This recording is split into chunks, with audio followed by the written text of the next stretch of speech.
എന്താ സുവിശേഷമായി വായിച്ച വേദഭാഗം വിശുദ്ധ മത്തായിയുടെ സുവിശേഷം 11-ാം അധ്യായം 25 മുതലുള്ളതായ വാക്യങ്ങളാണ്. 28-ാം വാക്യത്തിൽ കർത്താവ് അരുൾ ചെയ്യുന്നത്, അധ്വാനിക്കുന്നവരും ഭാരം ചുമക്കുന്നവരുമായുള്ളവരെ എല്ലാവരും എൻ്റെ അടുക്കൽ വരുവീൻ, ഞാൻ നിങ്ങളെ ആശ്വസിപ്പിക്കും. ഞാൻ സൗമ്യതയും താഴ്മയും ഉള്ളവനാകിയാൽ എൻ്റെ നുകം ഏറ്റുകൊണ്ട് എന്നോട് പഠിപ്പിൻ, എന്നാൽ നിങ്ങളുടെ ആത്മാക്കൾക്ക് ആശ്വാസം കണ്ടെത്തും. എൻ്റെ നുകം മൃദുവും എൻ്റെ ചുമട് ലഘുവുമാകുന്നു. ജീവിതത്തിൽ ദൈവത്തോടൊത്ത് യാത്ര ചെയ്ത് ദൈവിക പദ്ധതിയിൽ പങ്കാളികളായി ജീവിപ്പാനുള്ളതായ ഒരു വലിയ ക്ഷണമാണ് കർത്താവ് ഇവിടെ നൽകുന്നത്. വിശ്വാസ സമൂഹത്തോടെല്ലാം ഇപ്പോഴും ഓർപ്പിക്കുന്നത്, അധ്വാനിക്കുന്നവർ ഭാരം ചുക്കുന്നവർ നിങ്ങൾ എൻ്റെ അടുക്കൽ വരിക, എന്നിലൂടെ നിങ്ങൾ ആശ്വാസം കണ്ടെത്തുക എന്നുള്ളതായ സന്ദേശമാണ്. യേശു എനിക്ക് ആര് എന്നുള്ളതായ ചോദ്യം പലപ്പോഴും നമ്മൾ ചോദിക്കുമ്പോൾ നമ്മുടെ മധ്യത്തിൽ എല്ലായ്പ്പോഴും തൻ്റെ സാന്നിധ്യം കൊണ്ട് നമ്മെ ശക്തീകരിച്ച് വഴി നടത്തുന്ന ദൈവമാണ് എന്ന് വ്യക്തമായിട്ട് മനസ്സിലാക്കി ഈ ദൈവത്തിൻ്റെ ദിവ്യ കരങ്ങളിലാണ് ഞാൻ ആയിരിക്കുന്നുള്ള ബോധത്തിൽ ജീവിതത്തെ നയിപ്പാനിടയായിത്തീരുക. അതുകൊണ്ട് ക്രിസ്തുവിനെ യഥാർത്ഥമായി അറിഞ്ഞ് ക്രിസ്തുവുമായിട്ടുള്ള ബന്ധത്തിൽ ജീവിപ്പാനായിട്ട് നമുക്കിടയായിത്തീരുക. എൻ്റെ അടുക്കൽ വരിക എന്ന് പറയുമ്പോൾ ആ ഒരു ക്ഷണം നാം ആയിരിക്കുന്ന സാഹചര്യത്തിൽ അവസ്ഥയിൽ ദൈവസന്നിധിയിൽ ചെല്ലുവാനുള്ളതായ വലിയ ഒരു ക്ഷണമാണ്. ആ ഒരു അവസരമാണ് നമുക്ക് ലഭിക്കുന്നത്. ഭാരവും പ്രയാസവും നിറഞ്ഞതായ ലോക ജീവിത സാഹചര്യങ്ങൾ, വിവിധ ഭാരങ്ങളാൽ വിഷമിക്കുന്നതായ മനുഷ്യർ, ശാരീരിക അസ്വസ്ഥതയിലായിരിക്കുന്നവർ, മറ്റ് പാപനിബിഡമായ ലോകത്തിൽ അന്ധകാരത്തിൻ്റെ മധ്യത്തിൽ ആയിരിക്കുന്നതായ ജീവിത സാഹചര്യങ്ങൾ, എന്നാൽ എല്ലാവരെയും ഒരുപോലെ തന്നിലേക്ക് ആകർഷിച്ച് അവരെ സ്വീകരിക്കുന്നതായ ദൈവം നമ്മുടെ ഭാരങ്ങളെ പ്രയാസങ്ങളെ നമ്മോടൊപ്പം ഏറ്റെടുത്ത് നമ്മെ ശക്തീകരിക്കുന്ന ദൈവമാണ്.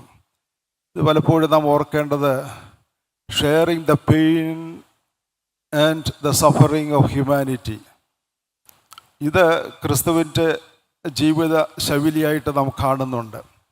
എപ്പോഴും വേദനപ്പെടുന്ന മനുഷ്യരുടെ മധ്യത്തിൽ ഞാൻ നിന്നോടുകൂടെ ഉണ്ട് എന്നുള്ളതായ ദൈവശബ്ദം, ആ ദൈവ കൃപ എല്ലായ്പ്പോഴും അനുഭവിപ്പാനായിട്ട് ഇടയാക്കുന്നു. The wounds and the pain of humanity. പല രീതിയിൽ മുറിയപ്പെടുന്നതായ ജീവിത അനുഭവങ്ങൾ, പല രീതിയിൽ വേദനപ്പെടുന്നതായ മനുഷ്യർ, അതിൻ്റെ മധ്യത്തിൽ ഈ വേദനയും മുറിവുകളും അത് പരിഹരിക്കുകയും ഉണക്കുകയും ചെയ്യുന്നതായ സാന്നിധ്യമായിട്ട് ഞാൻ കൂടെയുണ്ട് എന്ന് വ്യക്തമായിട്ട് നമ്മെ ഓർപ്പിക്കുന്നുണ്ട്.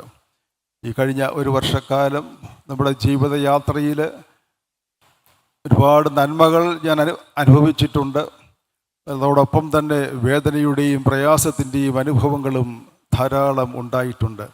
നമ്മുടെ പ്രിയപ്പെട്ടവരുടെ വേർപാട്, രോഗശയ്യയിലായിരിക്കുന്നതായ പ്രിയപ്പെട്ടവർ, മറ്റ് വിവിധ രീതിയിൽ വിഷമിക്കുന്നതായ നമ്മുടെ വിശ്വാസ സമൂഹം, നമ്മുടെ പ്രിയപ്പെട്ടവർ, എന്നാൽ അതിൻ്റെ മധ്യത്തിലെല്ലാം നമ്മോടൊപ്പമുള്ളതായ കർത്താവ് തങ്കിലേക്ക് നമ്മളെ ക്ഷണിക്കുന്നു.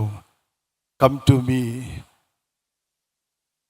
എന്നുള്ളതായ ആ ഒരു ശബ്ദം, ഇത് ഒരു ജീവിതത്തെ ഒരു ആഘോഷമാക്കി മാറ്റുവാൻ നമ്മെ സഹായിക്കുന്ന ഒന്നായിട്ട് നാം കാണേണ്ടത് ആവശ്യമാണ്.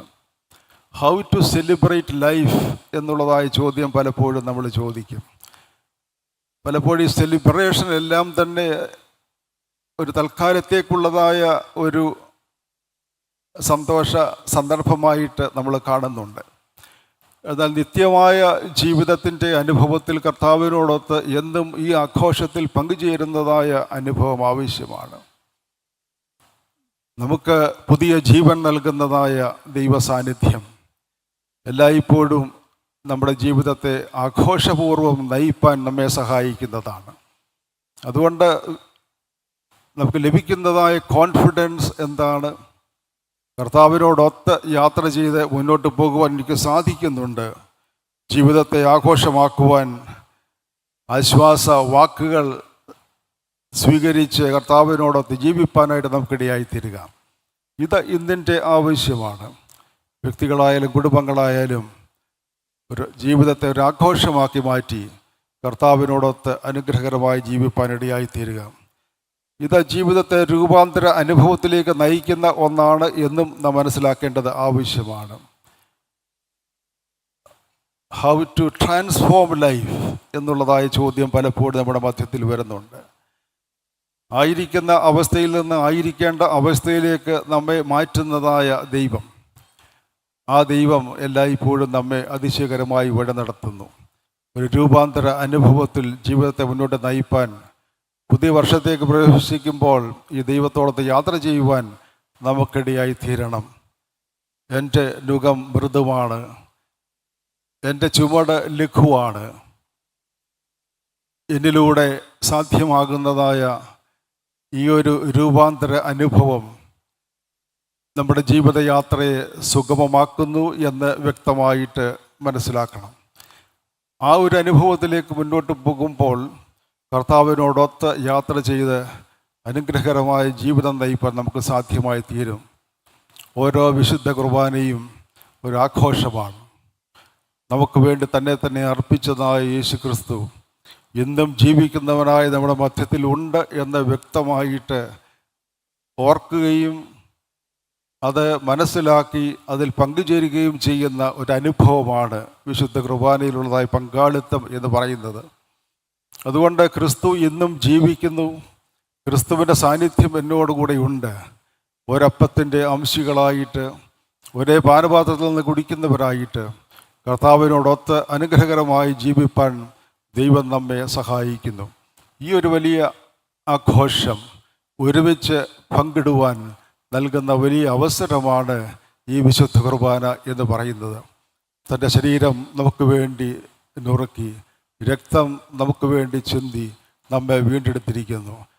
അതിനുള്ളതായ പങ്കാളിത്തം എന്നും രൂപാന്തര അനുഭവത്തിൽ എൻ്റെ ജീവിതത്തെ നയിക്കുവാൻ സഹായകരമാണ്.